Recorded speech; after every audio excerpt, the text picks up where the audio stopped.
السلام علیکم۔ جون کا مہینہ ویسے بھی بجٹ کا مہینہ ہوتا ہے اور وفاقی بجٹ اور صوبوں کا بجٹ پیش کیا جاتا ہے۔ تقریباً سارے بجٹ پیش ہو چکے ہیں۔ ہم بات کریں گے سندھ کے بجٹ کے حوالے سے،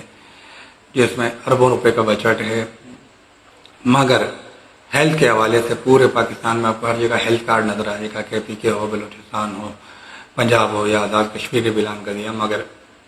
سندھ میں ہیلتھ کے حوالے سے کوئی ایسی ایکٹیویٹی یا تقریب نظر نہیں آتی کہ گراس روٹ لیول جو لوگ صحت کی سہولیات کو افورڈ نہیں کر سکتے، جنہیں طبی مسائل کا سامنا ہے، جو پرائیویٹ سرکاری ہاسپٹل میں اچھے کام کر رہے ہیں مگر ان میں اتنی گنجائش نہیں ہوتی، تو لامحالہ پرائیویٹ ہاسپٹل کی طرف جانا پڑتا ہے، مگر وہ بھی یہ سب کچھ پورا کرنے میں، سہولیات پوری دینے میں ناکام نظر آتے ہیں۔ اس حوالے سے حکومت سندھ کی ذمہ داری بنتی تھی کہ عوام کے لیے ایک ایسا ہیلتھ سسٹم انٹروڈیوس کرائیں یا ایسا میکنزم کرائیں کہ ہیلتھ کارڈ کی طرف کا ایسا کوئی منصوبہ سامنے لے کر آئیں جو قابل عمل بھی ہو اور اس سے براہ راست تمام مستفید ہو سکیں۔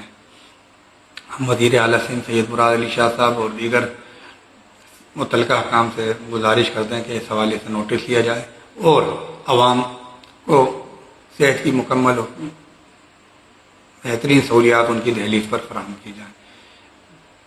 پیپلز پارٹی تو ویسے بھی جمہوریت کی بات کرتی ہے، عوام کی بات کرتی ہے، اور اگر عوام کے یہ مسائل حل نہیں کر سکتی تو پھر کسی بھی مسئلے پر کوئی بھی بات کیسے ممکن ہو سکتی ہے۔ اللہ حافظ۔